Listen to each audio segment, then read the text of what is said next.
Well, this may be a roadblock for racing today. I went to go put on the slicks. These are my studs for my wheel. Yeah, these are a 1/2 inch, by the way, not 5/8. I wish I'd done the 5/8, but the reason why I didn't is because they won't work with these Jegs wheels. Looks like they're for sure bent. I checked the other side, it's the same way. The wheel came off, everything goes on just fine, but they're looking a little bent to me. Really bent. So, I don't even know. I think it's stupid to run it, but I may just try one run, see what it does, call it quits. Maybe it'll make it through one, I hope. Of course, there's a lot of money here to risk to do this, so, ugh. That sucks. This is not what I planned to have happen. I guess keep posted. Well, guys, like you just saw, the wheel studs are bent. So I feel pretty bad because old Tyler, he let me borrow this E85 carburetor so we could see what it would do. And well, I don't get a chance to test it. I really was debating about maybe just going out and making one pass, because I bolted the slicks on. I actually went for a drive and then I tightened, and then I came back and had to retighten them. I don't think they're right. I think they're some of them for sure are pretty bent. And it might make it through one pass, but it might also total the truck in one pass. It's just, as much as I really want to test it and find out, it just isn't worth the truck. It just isn't.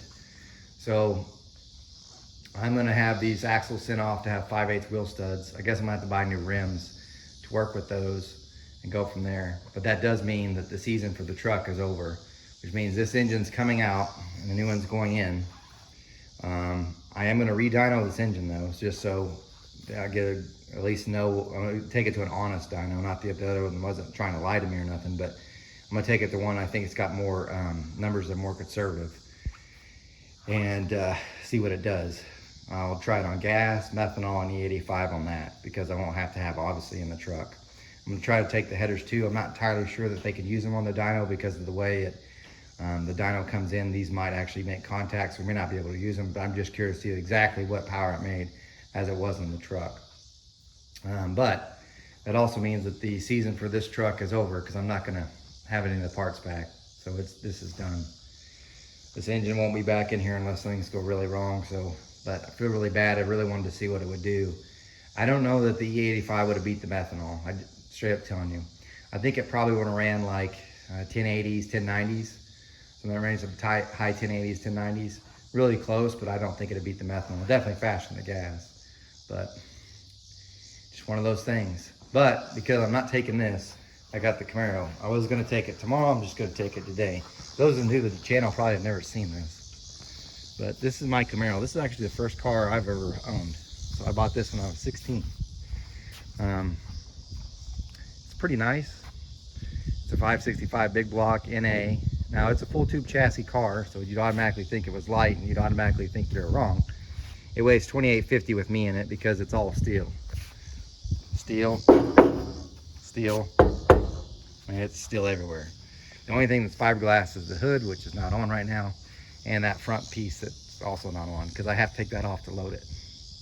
So 2850. I would like to have it lighter, and by the way, I shouldn't say that that's heavy, because it's clearly not. I mean, the truck weighs 3200, so it's much lighter than most other stuff, but for full tube chassis cars, even with carbon fiber interior and all that, it's pretty heavy for that.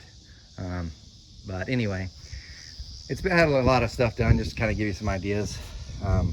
It's all tubular chassis stuff. The engine got moved back 5 inches. The firewall got moved back 5 inches. The front got moved forward 1.5 inches, and the rear is exactly where it is. So far, the fastest it's been, this 565 on that one dyno that reads kind of high made 1120. It's probably like a 1080 engine, in all fairness. But it's NA, no nitrous or nothing else. Fastest it's been in the 8th is 535 at 131, which I know other people are like, I've gone faster. You probably have. So I just don't take the car out enough. I think it's only been out like 6 times. You might say, why? Because I got so much more money in this car than I do the S10. It's because it costs so much more to run and it's more of a hassle. So one, I usually wear my 3-layer fire suit when I'm in this, so it's hot. So running in this in the heat is pretty tough. Two, I don't have a push car. I mean, I have a way to push it up there, but I don't have a push car to get up to the lanes. So it's much harder. It's hotter whenever it gets up there because the little radiator and all that. It's not a big deal, but it's just, like everybody else that are at this caliber stuff, they'll have someone with a golf cart push them to the staging lane. They fire it up there and make a pass. I have to drive it all the way around. Also the gas for it, because it's 15:2-to-1 compression ratio, it's about $25 a gallon. Kind of high, but anyway, it is what it is. It's much harder to take this out every weekend. I mean, I'm not rich enough to go all the time with it, and honestly, the S10 is just easier to run. And it's also, when I go to the track, usually I'm not racing, so I'm testing things just to see what would make things go faster, much like if I had a dyno. But with the S10, there's more stuff to try. With the Camaro, I mean, what am I going to try? I like to have a pair of methanol carburetors to give that a shot and see what it does, but that's $3 grand. So it's a pretty big deal. You might say, well, why don't you try some nitrous? The engine's actually built for it, just haven't got there. So also I'm like, I kind of want to stick with an A. There's a lot of, anything you change on this to test is going to cost you a lot of money. The truck, not so much. So anyway, sorry I let you guys down on the 85 stuff. I will do the dyno stuff. I'm going to take this to track and see what it does, and we'll go from there. I'll share some results. It's a really nice car, I have to say. It's pretty nice. So let me show you. I'll just give you a little clue in the inside. I got the RPM data logger. You can see it's all, I mean, this is nice. Ice ignition, grid does the timing control. That's the RPM data logger. I mean, it's nice stuff. So, I mean, I'm sure there's better stuff out there for sure, but this car to me is pretty cool. So anyway, guys, thanks for watching. Sorry I let you down on this one. Take care. Here we have the Camaro at the track, getting ready to try to do something great. Well, that is until all the gremlins started happening on the car. But anyway, here it is, ready to roll so you guys can see it. Looks pretty good in this light. However, the night is plagued with problems with the car. So let's get started. Here's the first pass. This is a lesson that if you let a car sit for a year and you haven't driven it since then, probably should make sure it works better than what it does. Because during this pass, it decided it wanted to miss, which it had never done before, probably because it has the same spark plugs in it that it had a year ago. So a lot of mistakes on this. But launch was okay, kind of drifts towards the right. But yeah, not very good. So I'll give it another shot. So this is pass number 2. The only thing that really changed is I added a little bit more fuel. Now, don't think I left the old fuel in for a year. I did not do that. This is all fresh fuel. But it didn't do bad. This is about normally what it runs. So it usually runs between, and this weather was very humid and hot again. But density altitude was around 3,000 feet. But usually it runs about low 540s, high 530s. At the best it's gone to 535 in the 8th. By the way, I'm not really all the way running out to the quarter mile, even though it says an 855. The only reason why I kept going that way, and you don't see the mile an hour, but it's 140. The only reason why I kept going is because this car, when you back off, all that oil sloshes to the front, and the oil pressure drops pretty low, like down to like 18. So in order to try to avoid it, I kind of ease off the throttle, and that's why I left like a really good quarter mile time. But it wasn't like I was trying to do that. Partly because I don't want to repack the chutes. Now looking at this run, you might think, man, it looks like you got it kind of more consistent because it's only 300 slower than it was in the last one, and things look pretty much the same. You notice the quarter mile ET fell off, and that's because, you know, those gremlins I was talking about? Well, that was what happened on this run.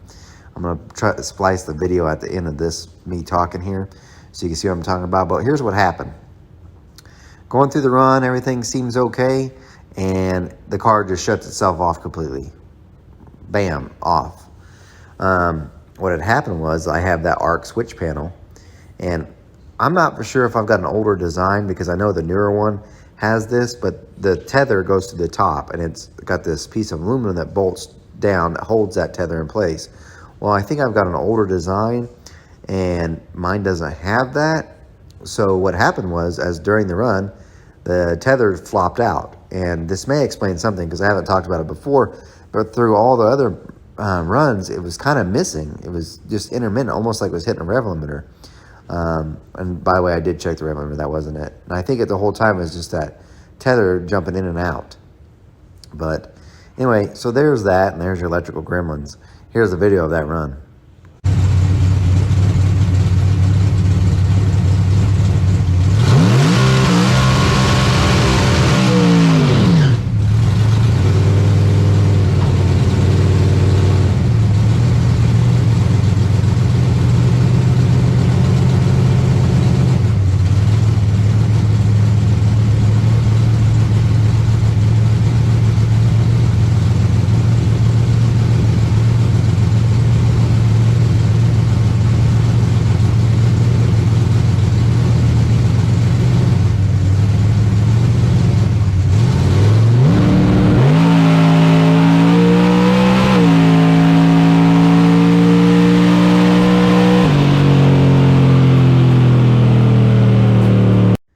This is the last run, and it looks like crap because it was like crap. Through this whole entire test and tune, the car keeps going to the right. So on the launch, it would go to the right. That could have been me. Maybe I just didn't have it straight enough when it was in there, but in the lanes and stuff, I don't know. I don't drive this car enough, and I think that's part of the problem. Also, the tires are on there, these slicks, they're from 2017, so they're probably due for a new set, but the whole time it kept going, right away on the launch, it would go towards the right. And sometimes I would correct it, and then it would start doing it again further down the track. And to be quite honest with you, I was pretty foolish on some of this driving because it's just a test and tune. But I just kind of kept in it and let it kind of clear itself out, or tried to. But on this run, it was pretty much all over the place. So not at all nice or great at all. I actually have a better video of this because it's from the outside of the car and inside of the car for this one because Keith showed up to record this. So you get to see that.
That about wraps up this video. Sorry I didn't get to see the S10 testing, but you did get to see a little bit of the Camaro go run or drive down a strip. But anyway, look for other content to come up. I didn't go to Arc City because I'm kind of glad I didn't. It started raining here, so I didn't make it up to Mid-America Dragway with the car, which is good because it didn't do good here. I'd hate to go 3 hours away and have it do bad too. But anyway, you guys, thanks for watching. Remember, I'm no Superman. You guys take care.